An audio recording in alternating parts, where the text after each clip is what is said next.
Olá a todos, meu nome é Daniel. Hoje a gente vai apresentar o nosso projeto sobre a previsão de custos de seguro de saúde, utilizando ali alguns modelos de regressão linear. Esse projeto foi desenvolvido em conjunto com Felipe de Castro Sabarreto, Daniel Negreiro Canganelli e Henrique Sartal Santos. Juntos a gente acabou explorando algumas abordagens para entender melhor os fatores que influenciam os custos de seguro de saúde. Aqui a gente está vendo agora um README com uma breve descrição do projeto, como executar ele e quais que foram os modelos desenvolvidos, né? Esse README está disponível no nosso repositório do GitHub, é só acessar lá para dar uma olhada nele. Vamos para pro primeiro modelo, que é o de de regressão linear. Aqui a gente está fazendo o carregamento dos dados. Esse dataset a gente encontrou ali no Kaggle. Ele contém informações demográficas e de saúde de paciente dos Estados Unidos. É, a gente deu aqui um display nesse dataset, a gente viu que ele contém 7 colunas, sendo ele idade, sexo, IMC, filhos, se ele é fumante ou não, e a região. E junto quais que são os custos do plano de saúde. Logo abaixo a gente acabou fazendo aqui um resumo estatístico, né? Para a gente saber quais que são os valores totais, quais que são as medianas, o valor máximo e o mínimo. E o próximo passo seria fazer a limpeza dos dados. Então, a primeira etapa aqui foi garantir que os nossos dados estivessem limpos e prontos para análise, né? Então, para as colunas numéricas, a gente acabou substituindo os valores ausentes pela mediana, utilizando aqui o Simple Imputer. E para as colunas categóricas, a gente removeu os registros que estavam ausentes ou nulos, né? Já que a gente não pode fazer uma substituição adequada para esses valores. Logo abaixo, a gente está fazendo aqui uma distribuição usando um histograma, para a gente ver a distribuição da variável charges. Aqui a gente vê que existe uma concentração muito grande, de 0 até 15 mil por ano, de custos médicos mais baixos, né? Aqui fica a parte que está assimétrica. E depois disso a gente fez aqui o mapa de correlação, usando aqui o mapa de calor. E a gente conseguiu identificar aqui que a variável charges, a variável smoker yes, que é os fumantes estão tem uma correlação muito forte com os charges. E além das pessoas que são fumantes, existe também aqui a variável do IMC e a idade também, que tem aqui uma correlação bem forte também. É, Levando em consideração que a gente vê que existe uma correlação muito forte com os fumantes, com pessoas fumantes, a gente fez aqui um box plot para tentar explicar, para tentar ver como é que está distribuído aqui os custos entre fumantes e não fumantes. Então, aqui é possível notar que o grupo de fumantes ele apresenta uma maior variabilidade na variável target, quando comparado com o grupo de não fumantes. E, além disso, mais de 50% dos valores da variável target do grupo de fumantes está concentrada na metade inferior da distribuição, indicando uma simetria negativa. A caixa dos não fumantes ela é mais compacta e ela está situada bem abaixo dos valores, numa faixa de valores mais baixa. No entanto, ela também nos mostra aqui alguns outliers, né? Ou seja, são pessoas que, mesmo sendo fumantes, eles acabam pagando valores mais altos, o que provavelmente consequência de outras variáveis que podem estar relacionadas. Aqui o próximo passo seria fazer a separação das variáveis feature e tag, né, o x e o y. Aqui, apesar da gente ver que existe uma correlação entre fumantes, idade e o IMC, a gente acabou utilizando todas as colunas porque no fim ali, quando a gente fez o treinamento do modelo, a gente viu que a diferença na performance se mostrou praticamente não significativa. Então, a gente acabou utilizando aqui todas as colunas. O próximo passo seria fazer o pré-processamento e seria a transformação dessas variáveis. Então, a gente vê aqui que para as variáveis numéricas, a gente utilizou aqui o Standard Scalar para deixar todos eles na mesma escala. E para as variáveis categóricas, a gente utilizou aqui o One-Hot Encoding para transformar as variáveis categóricas em um formato que o modelo de regressão linear consiga entender. Entrando na parte de separação de treinos e testes, a gente acabou separando aqui 80% dos dados para fazer o treinamento do modelo e 20% para fazer a parte da avaliação. O próximo passo aqui eu vou passar para o Felipe. Pô, pessoal, meu nome é Felipe Barreto, eu vou fazer a apresentação aqui de um dos modelos que a gente fez um teste, que é o de regressão linear, né? E aí, aqui a gente já começa fazendo a implementação desse modelo, né? Instanciando esse modelo e treinando o modelo com os dados de X-Train, né? E Y-Train, para separar, né? Essa camada dessa massa de dados, né? E logo abaixo aqui a gente está fazendo, separando, na verdade, uma variável para fazer a predição, a previsão, né? Que é o X-test. Na verdade, essa variável ela vai ser utilizada posteriormente, né? Para a gente poder validar ali o modelo e fazer algumas comparações e ver se correu tudo certinho com os dados que a gente tinha, com o modelo que a gente está utilizando. Bom, agora aqui a gente vai fazer a avaliação do modelo, né? E aí a gente vai usar as principais métricas, né? O MIAE, o MSE, o RMSE e o R2. Essas métricas elas vão oferecer ali uma visão, né, complementar, né, do desempenho do modelo para ajudar a gente a decidir também. E aí cada um basicamente oferece uma métrica interessante, né? O MIAE fornece a média dos erros, né? O MSE ele penaliza mais esses erros, né? E o RMSE enfatiza os erros maiores, né? Sendo útil principalmente para a gente ver quando penaliza, quando tem grandes desvios, né? E o R2 mede a proporção ali da variância dos dados explicado pelo modelo. Nessa fase, a gente está fazendo a validação cruzada, né? Para verificar a consistência, né? A capacidade de generalização desse modelo, né? Essa massa é dividida em 5 partes, né?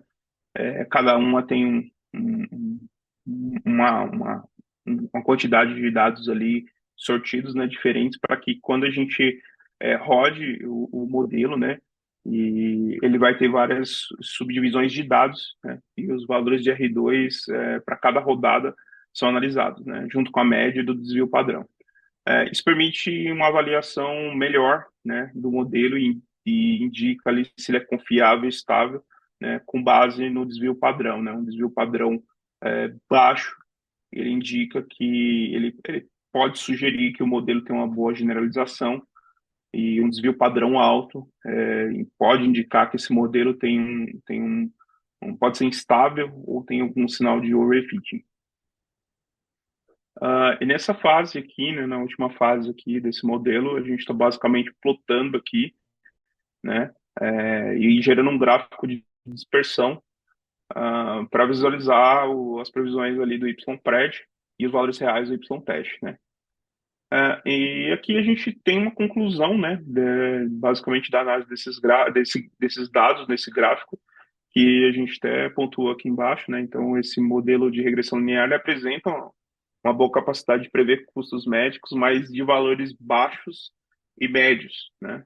E quando a gente tem aí valores altos, a gente tem uns dados que são difíceis ali de prever, né? E o segundo ponto é que os resultados sugerem que o modelo mais complexo podem ser explorados para melhor capturar a variabilidade dos modelos dos valores mais altos. E por último, né, a estabilidade do modelo nos diferentes folds, né, no cross-validation, que mostra que ele generaliza bem, mas com um espaço para ser otimizado, né? Oi, eu sou o Henrique e eu vou apresentar o fluxo dos modelos baseados em árvores de decisões. Essa parte abrange os modelos de árvores de decisões e Random Forest, né? Como o Daniel já explicou toda a parte de tratamento de dados, a gente vai pular essa parte, né, e vamos direto para a parte dos gráficos de análise exploratória.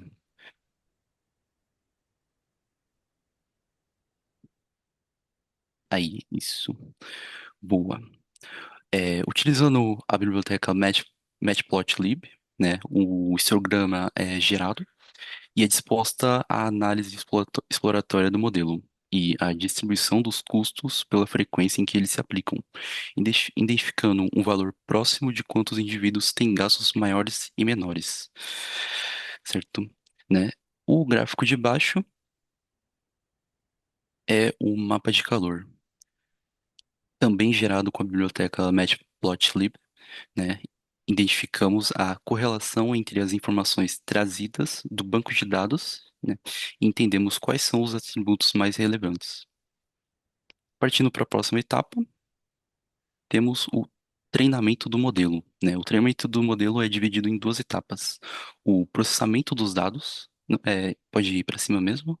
Para cima? Isso, aí, boa.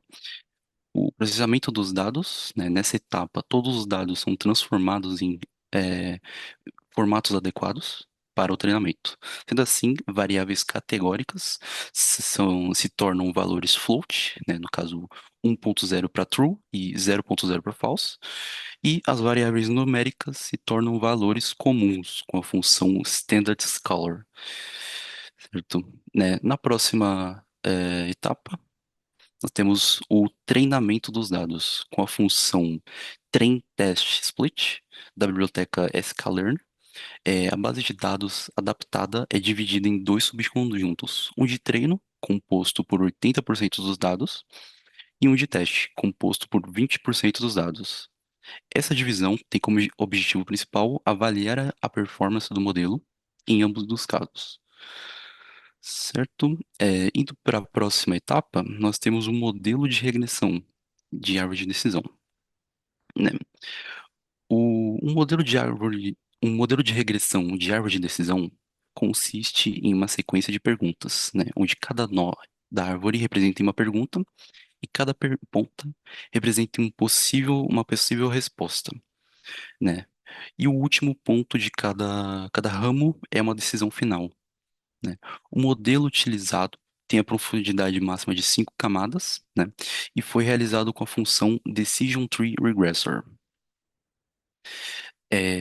Na próxima etapa, nós criamos o, o R2 Score, né? O R2 Score, também conhecido como coeficiente de determinação, é a métrica utilizada para avaliar a performance do modelo de regressão. Ele indica a proporção da variância dos dados determinados pelo modelo, considerando o treino e o teste. O R2 Score do modelo de árvore de decisão é de aproximadamente 0,85, né? Na próxima etapa, nós temos mais gráficos, né, do modelo de árvore de decisão. Nós temos a comparação entre valores reais e preditos, né? Esse gráfico, ele mostra a relação entre valores reais e preditos pelo modelo, né? Onde a linha vermelha representa o ideal e as previsões coincidem com os valores reais. No próximo gráfico, nós temos, a próxima etapa, nós temos a visualização da árvore de decisão. O gráfico representa a estrutura e a interpretação das decisões ao longo do processo. É, Agora eu vou explicar o modelo Random Forest, né? O Random Forest, ele é parecido com a árvore de decisão, né? Só que a diferença é que ele cria um conjunto de várias árvores de decisão, cada uma árvore treinada em um subconjunto aleatório de dados. A previsão final é feita pela média das previsões e de todas as árvores, né, tornando o resultado mais confiável. O modelo utilizado tem uma profundidade máxima de 6 camadas e é realizado com a função Random Forest Regressor, né? No próximo tópico, nós temos a geração do R2 Score, né, que já foi mencionado, e o R2 Score é de aproximadamente 0,86, né, o mais confiável até o momento, e Os gráficos de baixo também já foram mencionados na parte de average decisão, né? E nós temos a representação dos gráficos. Bom, eu sou o Daniel Negreiros e tendo em vista que a gente apresentou, que o pessoal da equipe comentou, os três modelos que a gente avaliou, modelos de regressão para o nosso problema, a gente pode traçar uma comparação entre eles, né? E a partir disso definir qual que vai ser o que melhor se adequa, ou o que melhor responde para a nossa necessidade. O modelo de regressão linear, que é o gráfico que a gente está vendo aqui de dispersão, apesar de ele ter alcançado um R2 de aproximadamente 0,78, e como a gente consegue ver no gráfico de dispersão, ele conseguir prever bem, né, custos médios e baixos, ele teve dificuldade ou limitações para prever custos mais altos. Então, foi por conta disso até, como foi comentado já, que a gente explorou modelos mais complexos. A gente dá uma olhada no nosso gráfico de dispersão da árvore de decisão, a gente vai ver um comportamento um pouquinho diferente. Como vocês podem ver, a linha de referência, que é a linha vermelha, ela está muito mais populada na sua região pelos pontos azuis que são as nossas predições. Então, a árvore de decisão, também como foi comentado, ela teve um R2 com um desempenho muito bom, que foi de aproximadamente 0,85, e ela teve apenas uma menor estabilidade para valores extremos, que são os valores mais altos, assim, ela teve uma estabilidade menor, mas não em relação à regressão linear, sim em relação ao nosso terceiro modelo que foi avaliado. Se a gente tivesse decidido em seguir com ele, sem fazer uma terceira comparação, ele já tem um desempenho muito bom e está bem claro assim pelo próprio gráfico de dispersão dele. Entretanto, a gente optou em estudar e explorar o modelo de regressão com Randall Forest. E aí, no gráfico de dispersão dele, a gente vai ver um comportamento similar, entretanto, com algumas nuances que fizeram a gente optar em seguir por ele. Para começar, ele foi o nosso gráfico com melhor desempenho geral, nosso modelo com melhor desempenho geral. Ele alcançou aproximadamente 0,86. E no gráfico de dispersão dele, a gente consegue também ver a linha vermelha ali, e a gente consegue ver que os valores médios e os altos, eles têm uma dispersão muito pequena em relação à linha de referência. Eles estão próximos, bem mais próximos que os outros dois. Então a gente consegue ver que ele tem uma estabilidade um pouco maior que a do Decision Tree. E como o Henrique comentou, isso se dá porque ele usa os mecanismos do Decision Tree, mas ele não é apenas uma árvore. Eles são várias árvores que vão fazer uma média ali no final, e por isso que ele consegue ter uma estabilidade maior. Bom, e o que justifica a gente ter escolhido o Randall Forest como um modelo de regressão para solucionar o nosso problema não é apenas o desempenho dele, que foi o melhor, né? Ele teve 0,86, um pouco acima do 0,85 do Decision Tree, mas tem alguns outros aspectos que implicam na nossa escolha. O primeiro deles é a precisão e a robustez, que é justificado pelo ponto que o Henrique comentou, que ele usa várias árvores de decisão para estar fazendo ali as suas decisões, né? Para estar fazendo as suas predições e uma média tirada a partir das decisões que são feitas. Ele tem uma capacidade de generalizar para dados novos, isso reduz o risco de overfitting e ele apresenta resistência a outliers. Então, essas características do modelo de Random Forest fez com que a gente, atrelado ao melhor desempenho, mais uma vez já citado, a gente escolhesse ele como a nossa solução. Ele é um modelo composto por múltiplas árvores de decisão, repetindo também o que o Henrique já comentou, e isso permite capturar padrões mais complexos que podem influenciar no custo médico. Então, por exemplo, a influência das variáveis. As interações como a idade, o status de ser fumante, que a gente viu pelo mapa de calor e pelo mapa de boxplot, a gente viu que ele tinha muita influência, que ele podia gerar outliers. Então, essas interações entre as variáveis, elas são muito importantes, elas são capturadas de forma abrangente pelo Random Forest. A estrutura que a gente usou, ela vai minimizar o impacto para valores extremos, e isso é comum em dados médicos, e a gente quer ter previsões mais equilibradas. Basicamente, reunindo todas essas informações e todo esse trabalho de exploratório e analítico que foi feito em cada um dos modelos, a gente optou em seguir pelo uso do Random Forest. A gente poderia ter seguido pelo Decision Tree, mas tiveram esses pontos com características bem específicas que fizeram a gente seguir com ele. E é isso.